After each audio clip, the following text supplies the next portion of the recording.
सुस्वागतम विद्यार्थी मित्रांनो, आपण इयत्ता 10वी गणित भाग 1 या विषयातील दुसरं प्रकरण वर्ग समीकरणे शिकतोय। यामध्ये आपण सराव संच 2.1 मधील काही उदाहरणं अभ्यासलेली आहेत। वर्ग समीकरणांविषयी ते ओळखायचं कसं, त्याचं मूळ म्हणजे काय वगैरे भाग आपण माझ्या यापूर्वीच्या एका व्हिडिओमध्ये बघितलेला आहे। आजच्या व्हिडिओमध्ये आपण वर्ग समीकरणे सोडवण्याविषयी अधिक माहिती जाणून घेणार आहोत।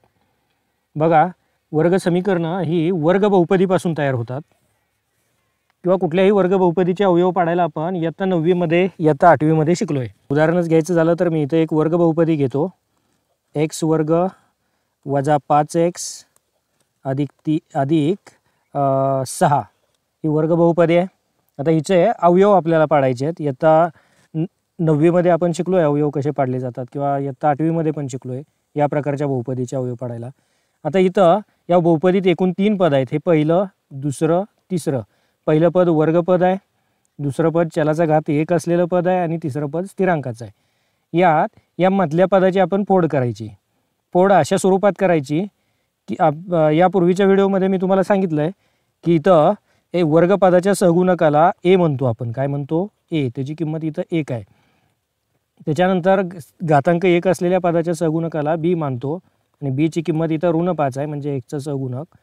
आणि फक्त जो स्थिरांक आहे, वर्ग बहुपदीत येणारी जी फक्त संख्या असते तिला स्थिरांक म्हणतो, ती इथं c आहे, त्याची किंमत 6 आहे c ची। मग आपल्याला इथं अशा दोन संख्या आहे शोधायच्या आहेत की ज्यांचा गुणाकार ac एवढा येईल। कुणा एवढा येईल? a आणि c च्या गुणाकारा एवढा। a ची किंमत 1 आहे, c ची किंमत 6 आहे। 6 1 6, ac यांचा गुणाकार 6 येतोय। ac यांच्या गुणाकारा एवढा गुणाकार येईल व b एवढी बेरीज किंवा फरक येईल। अशा दोन संख्या आपल्याला शोधायच्या। अशा दोन संख्या शोधायच्या आहेत की ज्यांचा गुणाकार 6 येईल, म्हणजे ac च्या गुणाकारा एवढा 6 येईल आणि ज्यांची बेरीज किंवा फरक हा ऋण 5 येईल। अशा दोन संख्या शोधायच्या आहेत। मग बघा, त्या दोन संख्या कुठल्या असू शकतात? 6 आणि 1। 6 1 6, गुणाकार 6 येतोय, पण या दोघांमधचा फरक किंवा बेरीज ही ऋण 5 येऊ शकत नाही। 6 आणि 1 यांची बेरीज 7 येते। 6 आणि 1 यांच्यातला फरक जर केला तर तो 5 येतोय। मात्र एक संख्या ऋण घेतली की या दोघांमधला गुणाकार हा ऋण होऊन जाईल आणि गुणाकार आपल्याला धन पाहिजे, म्हणून या 6 आणि 1 या दोन संख्या आपल्याला चालणार नाहीत। पुढच्या दोन संख्या 3 दुने 6 पण होऊ शकतात, आहे की नाही? 3 दुने 6 होतात, मात्र या दोघांची बेरीज 5 येते। इथं 5च पाहिजे बेरीज, आपल्याला ऋण 5 पाहिजे। मग ऋण 5 बेरीज येण्यासाठी या दोन्ही संख्या आपण ऋण घेऊयात। 3 दुने 6, ऋण ऋणाचा गुणाकार धन 6 येतोय आणि यांची बेरीज केली तर ऋण 5 येईल। बरोबर, या ऋण 3 आणि ऋण 2 या अशा दोन संख्या आहेत की ज्यांचा गुणाकार हा धन 6 येतोय आणि ज्यांची बेरीज ही ऋण 5 येते। चला, आता या दोन संख्यांच्या रूपात आपण मधलं पद लिहून घेऊयात, मधल्या पदाची फोड करूयात। ऋण 3 आणि ऋण 2 या दोन संख्यांच्या रूपात आपण बघा, x वर्ग हे ऋण 5 ची फोड करतोय आपण। ऋण 3x ऋण 2x अधिक 6, हे ऋण 5x आहेत, ते ऋण 3x आणि ऋण 2x या दोन घटकांच्या रूपात आपण लिहिले। या दोघांची बेरीज केली तर ऋण 5xच येणार आहेत। बघा, आता यामध्ये त्रिपदीचे 4 पदात रूपांतर केलं। पहिल्या 2 पदांचं 1 आणि शेवटच्या 2 पदांचं 1 असे 2 गट पाडले। पहिल्या गटातून x कॉमन निघेल, मग शिल्लक राहील x वर्ग मधून 1x आपण कॉमन काढलाय, 1x इथं शिल्लक असेल, वजा यातून दुसऱ्या पदातून 1x कॉमन काढलाय, इथं वजा 3 शिल्लक असतील। आता दुसऱ्या गटातून काय कॉमन निघू शकतं? हे 6 आहेत, ते ऋण 3 आणि ऋण 2 यांच्या गुणाकारातून बनलेले आहेत। आता इथं पहिल्या पदात ऋण, दुसऱ्या गटातल्या पहिल्या पदात ऋण 2 आहेत आणि या 6 मध्ये पण हे ऋण 2 लपलेले आहेत, म्हणजे ऋण 2 कॉमन घेऊयात आपण। बघा, काय काय शिल्लक राहील या दोन पदांमध्ये? पहिल्या पदातून ऋण 2 आपण कॉमन काढला, शिल्लक असेल इथं x। दुसऱ्या पदातून आपण ऋण 2 कॉमन काढला, इथं शिल्लक असेल ऋण 3। बघा, आता कंसात समान घटक भेटले का बघायचं। x वजा 3 x वजा 3 भेटलेत, ते एका कंसात लिहूयात आपण। आणि कंसाबाहेरचे जे घटक आहेत, पहिल्या कंसाच्या बाहेर कोण आहे? x आहे, दुसऱ्या कंसाच्या बाहेर कोण आहे? ऋण 2 आहे, या दोघांना दुसऱ्या कंसात ठेवूयात। हे x वजा 3 आणि x वजा 2 जे भेटले ते x वर्ग वजा 5x अधिक 6 चे अवयव आहेत। एक्स वर्ग वजा 5x अधिक 6चे अवयव भेटले आपल्याला x वजा 3 आणि x वजा 2. समजलं आहे? चला, वर्गीय त्रिपदीचे अवयव पाडायला आपण इथं शिकलो. आता काही काही वर्ग बहुपदी अशा पण असतात. 2m वर्ग वजा 5m. तिसरं पद गायबच असतं, यातनं स्थिरांक दिलेलाच नाही आहे. मग अशा वर्ग बहुपदीचा अवयव पाडणं एकदम सोपं आहे. यात दोनच पद आहेत. पहिलं पद आहे 2m वर्ग, दुसरं पद आहे 5m. या दोघात काय समान आहे तर m समान आहे. पहिल्यात पण m आहे, दुसऱ्यात पण m आहे. याला कॉमन काढायचं mला. मग आता पहिल्या पदात काय शिल्लक राहील बरं? 2 ही संख्या शिल्लक राहील. m वर्गमधून 1m बाहेर काढला आहे, 1m शिल्लक असेल. वजा दुसऱ्या पदातून m बाहेर कॉमन काढला आहे, इथं 5 शिल्लक असेल. m आणि आता या 2m वर्ग वजा 5mचे अवयव भेटले आपल्याला. एक आहे m आणि दुसरा आहे 2m वजा 5. बघा अवयव कसे पाडले जातात, लक्ष द्या. आता आणखी तिसऱ्या प्रकारची बहुपदी आपल्याला बघायची आहे. एक्स वर्ग वजा 25 या प्रकारची बहुपदी. हिचे अवयव कसे पाडायचे हे बघूया. ही पण वर्गीय द्विपदी आहे. यात वर्गपद तर आहेच, स्थिरांक आहे, परंतु चलाचा घातांक 1 असलेलं मधलं पद इथं नाही आहे. मग हिचे अवयव पाडण्यासाठी आपण गेल्या वर्षीची जी सूत्र आहेत ना, a वर्ग वजा b वर्ग, याचा अवयव कसे पाडले होते, याचं काय सूत्र आहे अवयव पाडण्याचं? एका कंसात a अधिक b तर दुसऱ्या कंसात a वजा b या रूपात आपण याचे अवयव पाडू शकतोय. आता इथं a म्हणजे कोण आहे तर x आहे. x चा काय आहे, हा वर्ग आहे. वजा 25 हा कोणाचा वर्ग आहे तर 5चा वर्ग आहे. इथं a म्हणजे x आहे आणि b म्हणजे काय आहे 5 आहे. मग चला अवयव पाडूयात. एका कंसात a अधिक b म्हणजे x अधिक 5 तर दुसऱ्या कंसात a वजा b म्हणजे x वजा 5. आपल्याला x वर्ग वजा 25चे अवयव भेटले. एका कंसात x अधिक 5 तर दुसऱ्या कंसात x वजा 5. ठीक आहे, वर्ग बहुपदीचे अवयव पाडायला आपण शिकलो आहे. आता डायरेक्ट आपण वर्ग समीकरणे कशी काय सोडवली जाऊ शकतात ते बघूयात.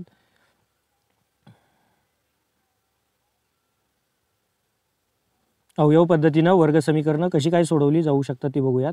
त्यासाठी आपण पुढचा सराव संच घेऊयात. खालील समीकरणे अवयव पद्धतीने सोडवा असं म्हणलं. इथं समीकरण दिलं आहे एक्स वर्ग वजा 15x, एक्स वर्ग वजा 15x अधिक 54 बरोबर 0. हे समीकरण आपण सोडवूयात अवयव पद्धतीनं.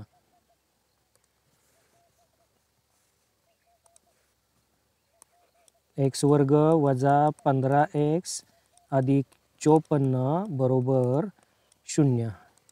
बघा आता इथं a आणि c, a ची किंमत 1 आहे आणि c ची किंमत 54 आहे. मग a आणि c चा गुणाकार किती येतोय 54 1 54. गुणाकार 54 येईल आणि बेरीज किंवा फरक हा ऋण 15 येईल. अशा दोन संख्या आपल्याला शोधायच्या आहेत. तर कुठल्या आहेत त्या? 7 8 56 येतात. 7 56 येतात, 54 येत नाहीत.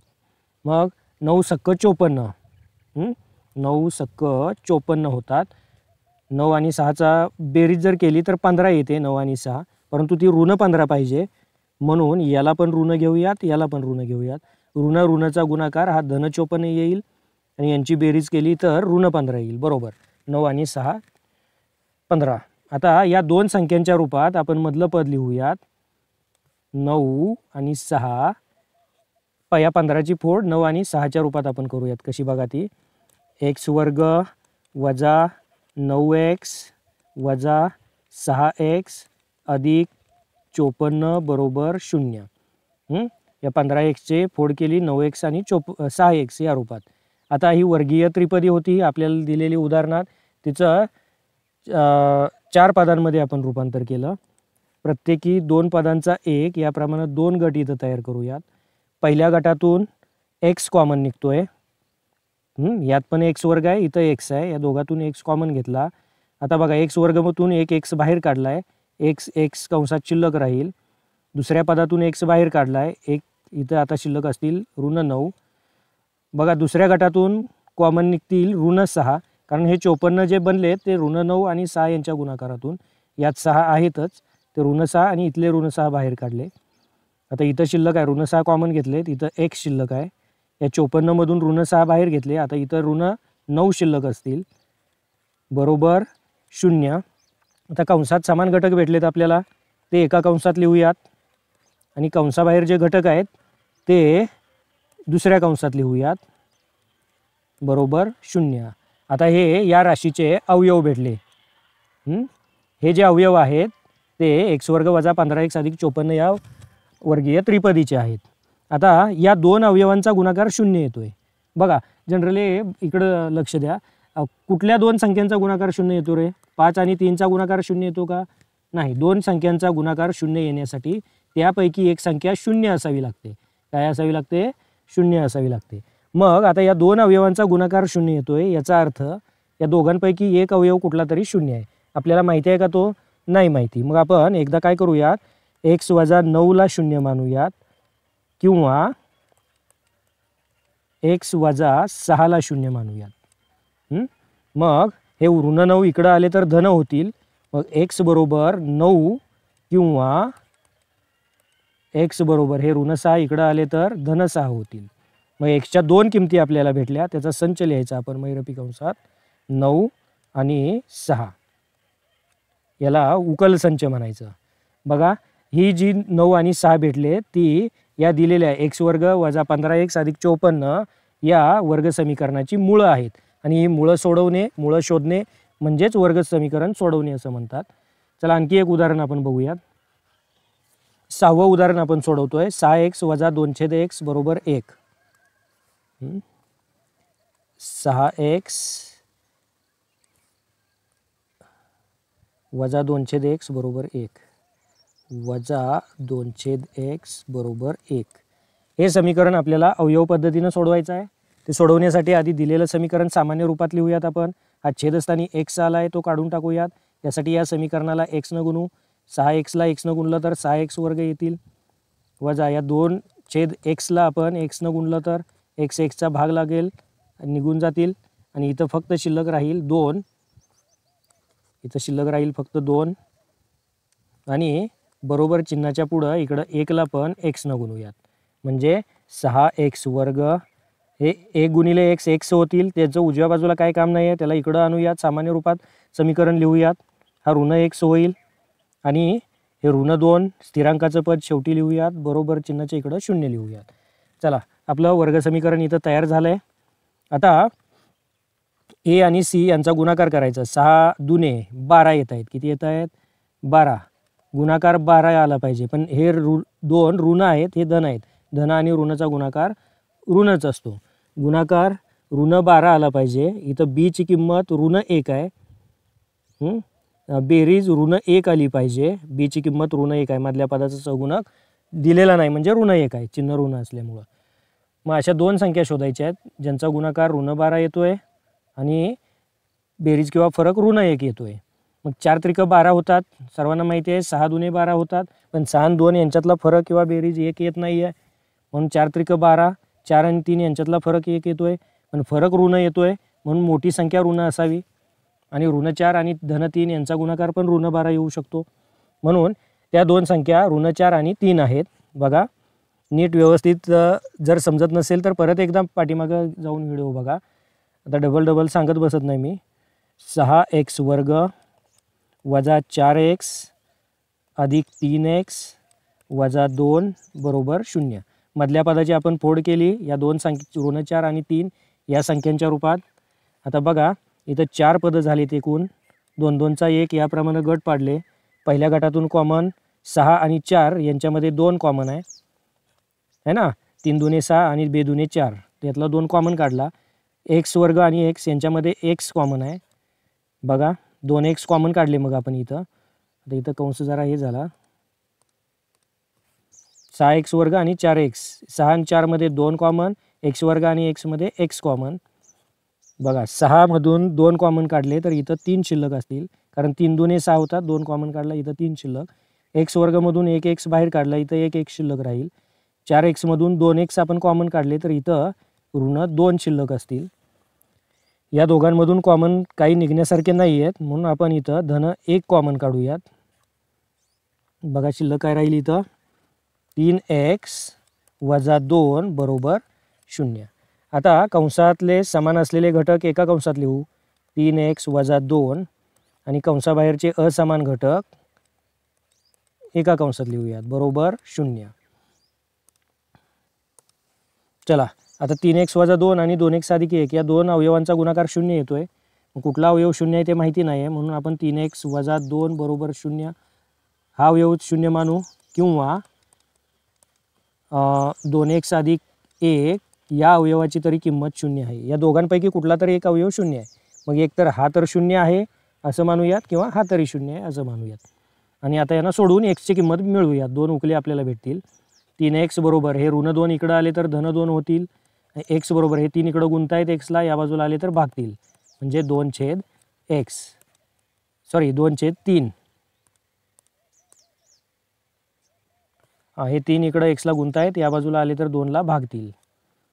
किंवा आता दुसरं समीकरण सोडू. हे धन 1 इकडं गेले तर ऋण होतील, ऋण 1. हे 2 इकडं xला गुंतायत, या बाजूला आल्यावर भागतील, ऋण 1/2. xच्या दोन किमती आपल्याला भेटल्या, त्यापासून आपण उकल संच लिहू शकतोय 2/3 किंवा आणि ऋण 1/2.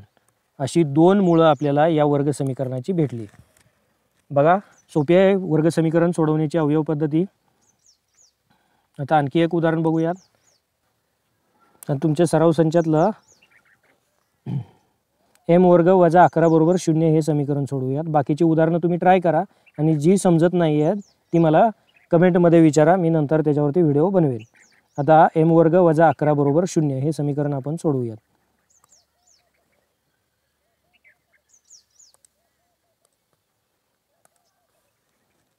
m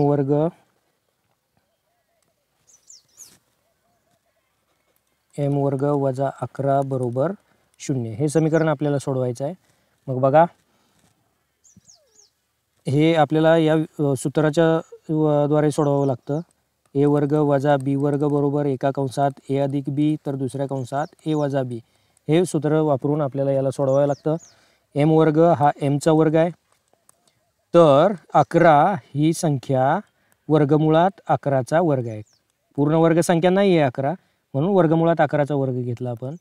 आता ही m ही a ची किंमत झाली आणि वर्गमुळात 11 ही b ची किंमत झाली. मग a वर्ग वजा b वर्गचे अवयव काय पाडतो आपण, एका कंसात a अधिक b तर दुसऱ्या कंसात a वजा b. मग एका कंसात आता इथं a म्हणजे m आहे आणि b म्हणजे वर्गमुळात 11 आहेत. एका कंसात a अधिक b म्हणजे m अधिक वर्गमुळात 11 आणि दुसऱ्या कंसात a वजा b म्हणजे m वजा वर्गमुळात 11 बरोबर 0. आता बघा या दोन अवयवांचा गुणाकार 0 येतोय, म्हणजे m अधिक वर्गमुळात 11 बरोबर 0 असतील, किंवा m वजा वर्गमुळात 11 बरोबर 0 असतील. मग इथं m बरोबर ऋण वर्गमुळात 11 होतील, किंवा m बरोबर हे ऋण वर्गमुळात 11 इकडं आणले तर धन वर्गमुळात 11 होतील. मग mच्या इथं दोन किमती भेटल्या तुम्हाला, एक ऋण वर्गमुळात 11 आणि दुसरी आहे वर्गमुळात 11. हा तुमचा उकल संच असेल. बघा अवयव पद्धतीनं हे पण वर्ग समीकरण आपण सोडवलं. अशी बरीचशी समीकरणं तुम्हाला तुमच्या सराव संच 2.2 मध्ये दिलेत. हे 8वा छायेत तारांकित केलेला प्रश्न आहे, तो नंतर कधीतरी सोडवून देईन तुम्हाला. सोपा आहे एकदम. हे राहिलेली उदाहरणं तुम्ही ट्राय करा. आजच्या पुरतं एवढंच. आजच्या व्हिडिओमध्ये आपण शिकलो की वर्ग बहुपदी कुणाला म्हणायचं, त्या वर्ग बहुपदीचे अवयव कसे पाडले जातात, त्या अवयव पाडण्याच्या पद्धतीचा वापर करून वर्ग समीकरण कसं सोडवलं जातं हे पण आपण बघितलं. आणि तुमच्या सराव संचातली काही 2-3 उदाहरणं पण आपण सोडवली. याचा वापर करून तुम्ही सराव करा आणि इयत्ता 10वीच्या येणाऱ्या परीक्षेत चांगले मार्क मिळवा. या तुम्हाला शुभेच्छा. आजच्याच पुरतं एवढंच. थांबूयात आज आपण इथं.